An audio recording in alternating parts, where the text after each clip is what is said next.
আমি কিন্তু টাকা মকুব করতে বলছি না ম্যাডাম, স্কুল ফিজ আমি কিছু বলছি না, আমি শুধু 2 দিন সময় চেয়ে নিচ্ছি।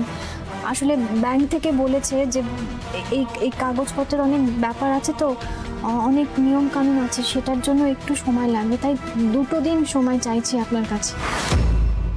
ইটস ওকে, আপনি একটু শান্ত হন, আমি আপনাকে সময় দিচ্ছি। না, আপনি কিন্তু সেটা পারেন না।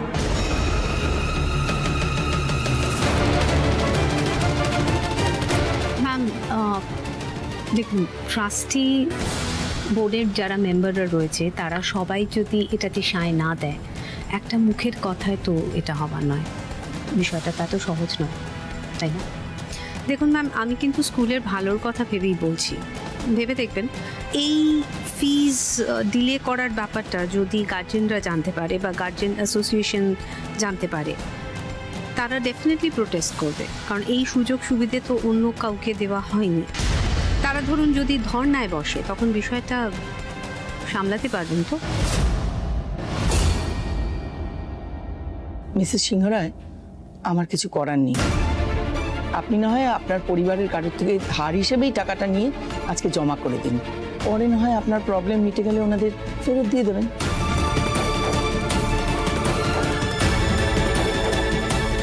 ম্যাডাম তাহলে আমি এখন আসি, আবার স্কুল অফিস বন্ধ হওয়ার আগে তো ফিরে আসতে হবে। হ্যাঁ, আপনি এখন আসুন।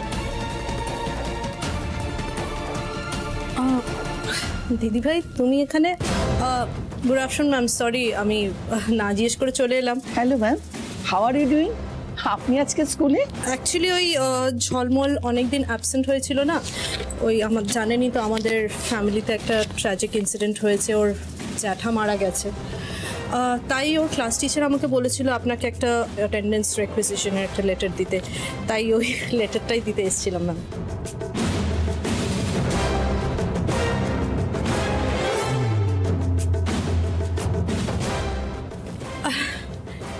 দিদি ভাই তুমি এখানে কেন? কোনো কাজ ছিল? মানে আমাকে বলতে পারতে, আমি করে দিতাম। তুমি আবার এই পরিস্থিতিতে আসতে গেলে কেন? দেখো না কাম্মা, আজকে ফিস জমা দেওয়ার লাস্ট ডেট, মা টাকা দিতে পারবে না বললে ম্যামের কাছে 2 দিন এক্সট্রা টাইম চাইতে এসেছি। এ বাবা, কি দিদি ভাই তুমি আমাদেরকে বাড়িতে জানাওনি কেন? মানে আমাদেরকে বাড়িতে বললে তো আমরা কিছু একটা সলিউশন বার করতাম। থ্যাংক গড আপনি এসে পড়লেন বলে, নাহলে আপনার বড় যাকে আজকে কারোর থেকে টাকা ধার করতে হতো। কি মিসেস সিংহরায়, আপনার প্রবলেম তো সলভ হয়ে গেল, আর তো কোনো অসুবিধা নেই। আপনি আপাতত ওনার থেকে টাকাটা ধার করে নিন। কোনো ব্যাপার না দিদি ভাই, এ নাও কার্ডটা ধরো, যাও পেমেন্টটা করে দাও।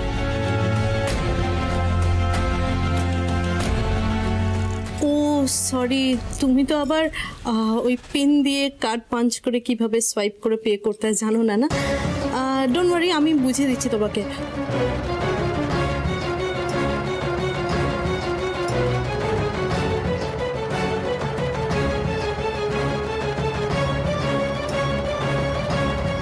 কার্ডের পিন নাম্বারটা আমি তোমাকে টেক্সট করে দিচ্ছি।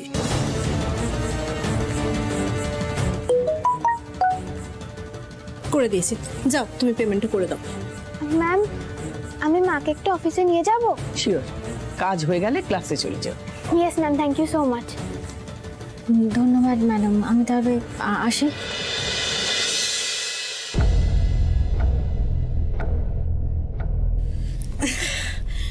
সত্যি মানে ঝিলিকের মাকে নিয়ে না ম্যাম, মানে মাথা খারাপ হয়ে যায় আমার। 15 বছর হয়ে গেল, তাও এখনো কিছু আমি শেখাতে পারিনি। That we can clearly see.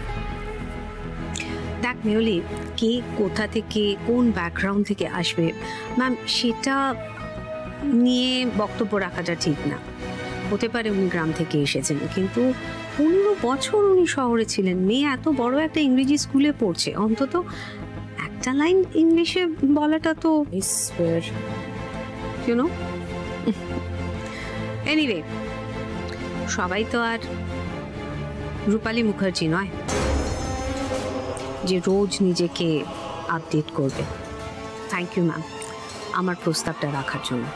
আমার কিন্তু ওনাকে বেশ ভালো মানুষই মনে হলো, খুব সৎ, সাহসী আর স্পষ্ট বক্তা। মানুষের মতো মানুষ হতে গেলে তো এই 3টে গুণ প্রয়োজন। কেউ ইংলিশে কথা বলতে পারলো কিনা, কিংবা স্মার্টলি কার্ড পাঞ্চ করতে পারলো কিনা, তা দিয়ে কি আর মানুষের চরিত্র বোঝা যায়?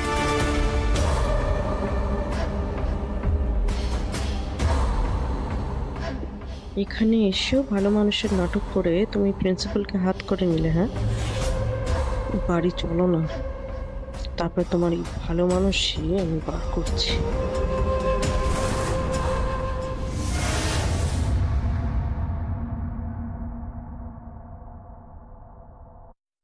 এত হিসেব রাখা কি আমার পক্ষে সম্ভব? সবই তো অগ্নিদেব কি সুন্দরভাবে করতো, আমার কোনোদিন মাথা ঘামাতেই হয়নি। ঝিলিকের স্কুলের মাইনে, মায়ের হাত খরচ সবটাই তো ও দিত। আমার যখন যা প্রয়োজন হয়েছে আমি ওর কাছ থেকে হাত পেতে নিয়েছি।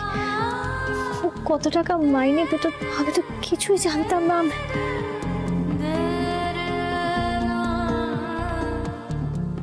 না না না, আমাকে এবার সব হিসেব রাখতে হবে। যা যা করছি সব কিছুর একটা হিসেব রাখতেই হবে, নইলে আমি চালাতে পারবো না, আমার দ্বারা কিছু হবে না। আমি অনেকক্ষণ তো হয়ে গেল, এখনো ঝিলিক ঝলমল তো ফিরলো না। স্কুল থেকে তো ফিরে আসার কথা এতক্ষণে। আমি তো ভাবছি কেন, ছোট তো নিয়ে আসবে ওদের, ওরা ঠিক ফিরে আসবে। আমাকে সব কাগজপত্রগুলো বুঝে নিতে হবে। স্যার তো বললেন উনি পরে আসবেন, এসে সব ওই কাগজপত্র যা যা দিয়ে এলাম সবটা আমাকে বুঝিয়ে দেবেন, বাড়িতে এসে বুঝিয়ে দেবেন। হ্যাঁ, আমি বুঝে নেব, আমাকে ঠান্ডা মাথায় বুঝতে হবে, নইলে আমি কিছু সামলাতে পারবো না। দিদি ভাই, দিদি ভাই, নিচে এসে এক্ষুনি। ছোটর গলাটা তো চিৎকার করছে কেন? বাচ্চারা তার মানে চলে এসেছে এতক্ষণে? কি হলো, ডাকছে শুনতে পাচ্ছ না? এভাবে চিৎকার করছে কেন? আবার কি কিছু হলো নাকি? কি ব্যাপার কি মেহুলি, এত চিৎকার চেঁচামেচি কিসের? নিশ্চয়ই আবার বড় বৌমা কোনো সমস্যা ক্রিয়েট করেছে। ও তো সমস্যা করে না বাবা, ও যেটা করতে পারদর্শী সেটাই করেছে। আমাদের গোটা পরিবারটার মুখ ডুবিয়েছে আবার। ছোট কি হয়েছে? কি হয়েছে? এত কিছু হয়ে যাওয়ার পর তুমি জিজ্ঞেস করছো কি হয়েছে? না, আমি জানি তোমার নিজের কোনো মান সম্মান নেই, তাই বলে তুমি দাদারও কোনো সম্মান রাখলে না। তুমি এত বড় অন্যায়টা করলে কি করে? এত তো সতী সাবিত্রী সাজো, সারাক্ষণ দাদার নামের মালা জপছো তুমি, আর তুমি দাদার মান সম্মানটা একেবারে ধুলোয় মিশিয়ে দিলে। ভাবতে পারছি না তুমি এত বড় অন্যায়টা কি করে করলে। কি আশ্চর্য, আমি কি করেছি সেটা বলবি তো? তোমাকে আমি একটা কথা বলেছিলাম না সেবার যখন বাড়ি থেকে বেরিয়ে যাচ্ছিলে, কি নিজের পায়ে দাঁড়াবে বলে, যে তোমার যাত্রা দলে নাম লেখানো উচিত। আরে দিদিভাই, তুমি তো একটা শব্দ ইংলিশে স্পষ্ট বলতে পারো না। একটা কাজ তুমি খুব ভালো পারবে দিদিভাই, কি বলো তো? সার্কাসে কাজ করা। ওটাই তোমার যোগ্য জায়গা, ওটাই তোমার জন্য বেস্ট প্রফেশন হতো। দাঁড়িয়ে দাঁড়িয়ে এখন ন্যাকামো করে খাচ্ছো। কত পাপ করেছি ঠাকুর, আর কত জ্বালায় জ্বলতে হবে বড় ছেলের বউকে দিয়ে। রোজ রোজ অশান্তি, নিত্য নতুন। মা, পাচ্ছি মা কি হয়েছে? মা, তোমার শরীর খারাপ করছে? মেহুলি, কি হয়েছে স্পষ্ট করে বলো না প্লিজ। দেখছো তো মা বাবা কারোরই শরীর ভালো নেই। এত চিৎকার চেঁচামেচি না করে আসল কথাটা প্লিজ বলো ফর গডস সেক। বলছি ঋষি, আজকে স্কুলে ওই ঝিলিকের স্কুলে ফিস জমা দেওয়ার লাস্ট ডেট ছিল। সামান্য ৮০,০০০ টাকার জন্যে দিদিভাই স্কুলের প্রিন্সিপালের কাছে গিয়ে নাকি কান্না কেঁদে টাইম চেয়েছে, 2 দিনের টাইম চেয়েছে। হোয়াট? মাত্র ৮০,০০০ টাকার জন্য? হ্যাঁ বাবা, আপনিই বলুন, মাত্র ৮০,০০০ টাকার জন্য আমাদের মান সম্মান একেবারে মাটিতে মিশিয়ে দিয়েছে। ঝিলিক, তুই তো ছিলি ওখানে, নিজেই বল, দাদুকে সবটা বল, তোর স্কুলে কি কি হয়েছে।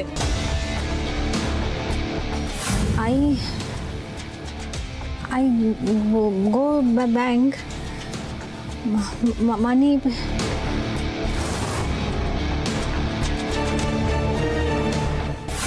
ম্যাডাম, আমি ওই ঝিলিকের স্কুলের ফিসটা 2 দিন সময় চাইছি, আমি জমা করে দেবো।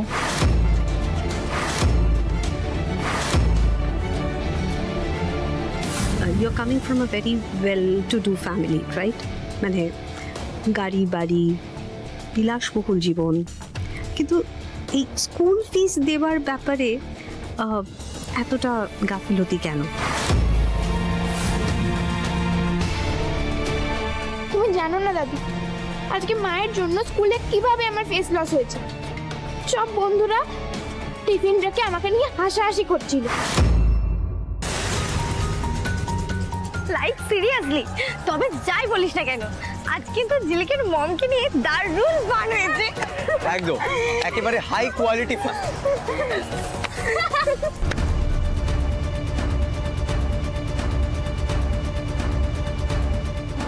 ঝিলিক, আমি না জানতাম না যে তোর মা এতটা আনএডুকেটেড।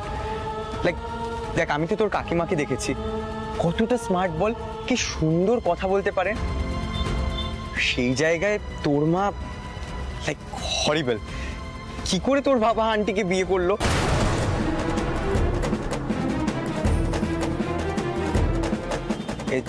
ঝিলিক, তুই কি রাগ করলি? আরে দেখ, আমি তো তোকে কিছু বলিনি বল। আসলে আমাদের বাড়ির মেয়েরাও ইংলিশে কথা বলে, ওরাও কার্ড ইউজ করতে জানে, তাই জন্য। আরে তুই ছাড় না, ঝিলিকের মা যে গায়ে সেটা কি তুই আজকে জানলি? ওই জন্যই তো মাথায় চুপচুপে তেল দিয়ে দুটো বেডনি করে স্কুলে আসে, আর কোনো পার্টিও অ্যাটেন্ড করে। যার মা এরকম, তার মেয়ে তো এরকম হবেই বল। এই শোন শোন, আমি ঝিলিকের জন্য একটা নিকনেম ভেবেছি, গাইয়া বল। This is bad. তোরা কেন ওকে এরকম করে বলছিস?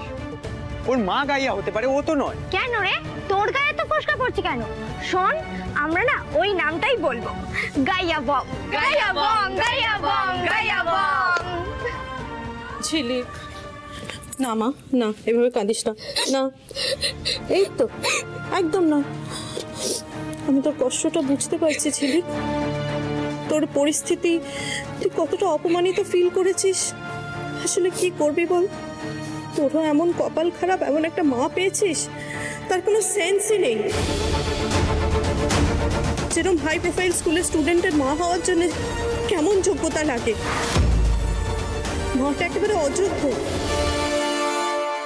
কাম্মা আছে তো? কাম্মা, তুমি তো দেখলে আমার বেস্ট ফ্রেন্ড আমাকে কি কি বললো। আর আজকের পর থেকে আমার কোনো বন্ধু আমার সাথে কথা বলবে, আমার সাথে মিশবে, যেই মহিলার জন্য আমার ফ্রেন্ডদের সামনে আমার ফেস লস হলো, তাকে আমি আর মা বলে ডাকতে পারবো না। আমার কোনো মা নেই, আমার বাবা চলে গিয়ে আমাকে অরফেন বানিয়ে দিয়েছে। আমার কেউ নেই, কেউ নেই আমার। না ঝিলিক, না, এরকম বলতে নেই, আগেও বারণ করেছি না, আমরা সবাই আছি তো। দাদু আছে, আম্মা আছে, কাকা আছে, আমি আছি, আমরা সবাই আছি মা, এরকম করে কাঁদিস না। ঝিলিক, সামান্য একটু ইংরেজি বলতে পারি না বলে এভাবে কথা বলবি তুই? আমি বেঁচে থাকতে আমাকে মেরে ফেললি? হ্যাঁ, আমি তো বেঁচে আছি, তুই একা কি করে বলি রে? এখন আর এই সেন্টিমেন্টের কথা বলে কি হবে বৌদি?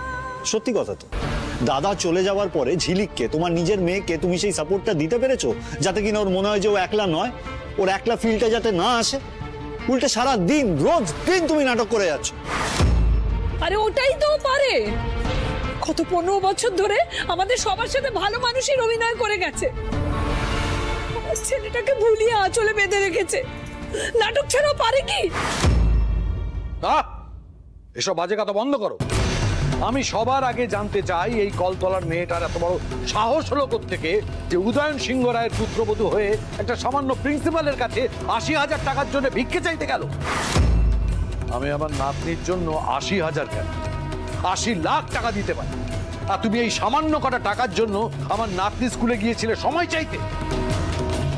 আর শোনো, এমনিতে তো সকাল বিকেল তোমার মুখ দিয়ে ফুলঝুরি পড়ে, আর এখন একটা কথা এসে আমাকে বলতে পারলে না যে মেয়েটা স্কুলের ফিসটা বাকি রয়েছে? আর কত নিচে নামাবে আমাদের? বাবা, বড় বৌদি হয়তো বুঝতে পারেনি, আসলে ঝিলিকের স্কুলের ফিস টিস নিয়ে তো কোনোদিনও হ্যান্ডেল করেনি, তাই না? তাই না বুঝে করে ফেলেছে। আবার এটাও হতে পারে হয়তো মনে মনে ভেবেছে যে তোমার কাছে টাকা চাইলে যদি তুমি কিছু মনে করো, কথা শোনা। বুঝতে পারেনি, না বুঝেই করেছে বাবা। তুই আবার এই নির্লজ্জ মেয়েটার হয়ে কথা বলছিস রাইমা? দেখ, দেখেছিস তোকে কিরকম বশ করেছে, তোকেও বশ করেছে। তোর বাবার এত বড় অপমান হলো সেটা বড় কথা নয়, ওই অলক্ষী ডাইনি মেয়েটার জন্য তোর বুক ফেটে যাচ্ছে। আম্মা তুমি আলোমাকে ডাইনি বলবে না। তোমরা আলোমাকে বাজে বাজে কথা কেন বলছো? আলোমা তো ভালো। দিদির ফ্রেন্ডরা কেউ ভালো না আমি জানি। দিদির ফ্রেন্ডরা সবাই খুব খারাপ। ওরা সবাইকে বাজে বাজে কথা বলে, মারে, বাচ্চাদের টিফিন করে খেয়ে নেয়। ওদের নামে বারবার কমপ্লেন যায় প্রিন্সিপাল ম্যামের কাছে। দিদি তুই এই কত ফ্রেন্ডের কথা শুনে কেন আলোমাকে বকছিস? ঝলমল, আমার ফ্রেন্ডদের ব্যাপারে আর একটাও কথা বলবি না। তুই তো একটা বাচ্চা, তুই কি করে জানবি কে ভালো কে খারাপ? ঝলমল, তোমাকে বারণ করেছি তো বড়দের মধ্যে কথা বলতে। বারবার এক জিনিস কেন করো? ঘরে যাও নিজের।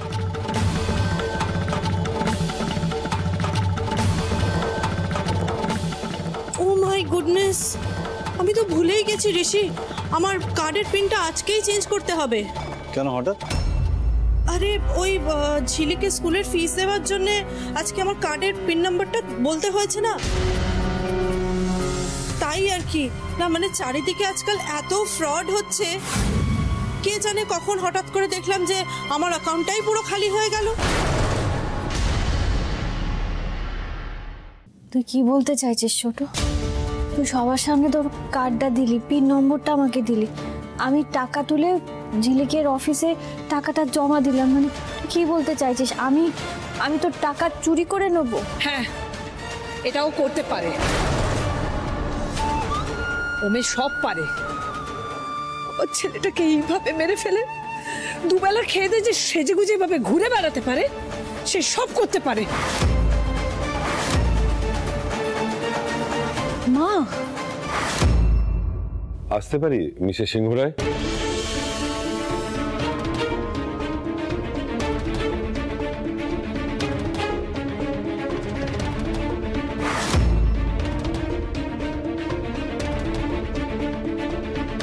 আসুন, ভিতরে আসুন স্যার। হ্যাঁ, আচ্ছা ম্যাডাম, আমি কি একটু ভুল সময় এসে পড়লাম? না, আপনি আসুন না স্যার, বসুন, আসুন। সব ঠিক আছে তো ম্যাডাম? না স্যার, তেমন কিছু না, আসলে ওই আমরা সবাই এখন আছি তো এখানে, ঝিলিকের বাবাকে নিয়ে কথা হচ্ছিল তাই। হ্যাঁ, সেটা তো স্বাভাবিক। অ্যাকচুয়ালি অফিসের আমরা সবাই এখনো বিষয়টা মেনে নিতে পারছি না, আর আপনাদের মনের ওপর দিয়ে কি চলছে সেটা বেশ ভালো রকমই বুঝতে পারছি। আর যদি বলেন তো আমরা অন্য কোনো দিন আসতে পারি। না না, ওসব কোনো সমস্যাই নয়, আপনারা ভেতরে আসুন, প্লিজ বসুন। চা বলছি, রাইমা একটু আমাদের জন্য চা। বসুন প্লিজ। আচ্ছা ম্যাডাম, আপনিও একটু এখানে এসে বসুন, আপনার সঙ্গে কিছু কথা আছে।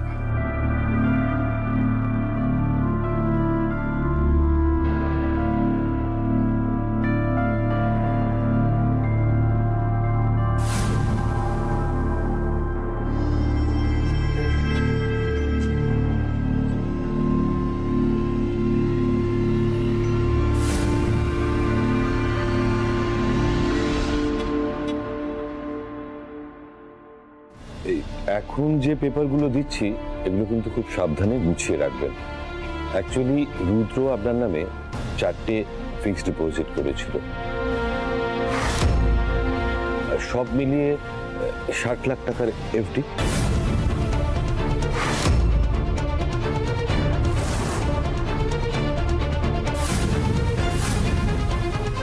আর এই ফিক্সড ডিপোজিটগুলো কোনোটা 20 লাখ, কোনোটা 5 লাখ, কোনোটা 10 লাখ, আর কবে কোনটা ম্যাচিওর করছে সেগুলো সব এখানে মেনশন করা আছে, আপনি একটু ভালো করে দেখে নিন। আর হ্যাঁ, এই প্রত্যেকটা এফডি নমিনি করা আছে আপনাদের মেয়ের নামে, মানে ভগবান না করুন আপনার যদি কিছু হয়ে যায় এই সব টাকাটাই কিন্তু পাবে আপনাদের মেয়ে।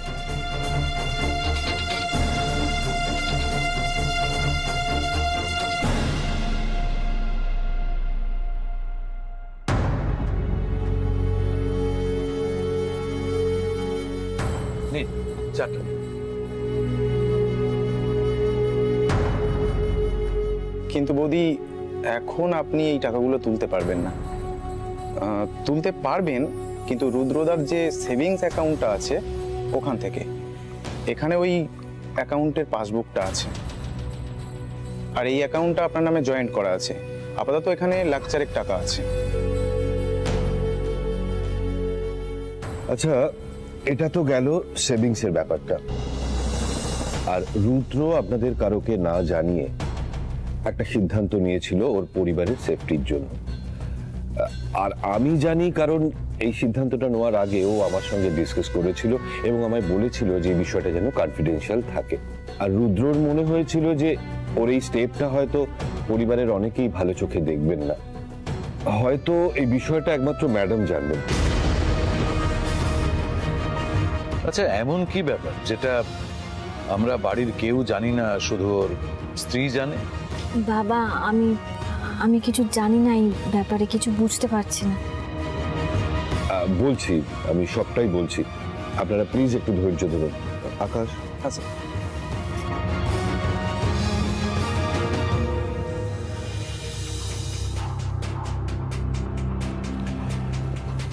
এটা রুদ্রর ইন্স্যুরেন্স পলিসির পেপার। রুদ্র পলিসিটা করেছিল উইথ অ্যাক্সিডেন্টাল ডেথ বেনিফিট, অর্থাৎ স্বাভাবিকভাবে মৃত্যু হলে নমিনি যে টাকাটা পেতেন, দুর্ঘটনার মৃত্যু হলে নমিনি আরো অনেক বেশি টাকা পাবেন। ম্যাডাম, অ্যাজ পার পলিসি আপনি ক্লেম পাবেন 5 কোটি টাকা।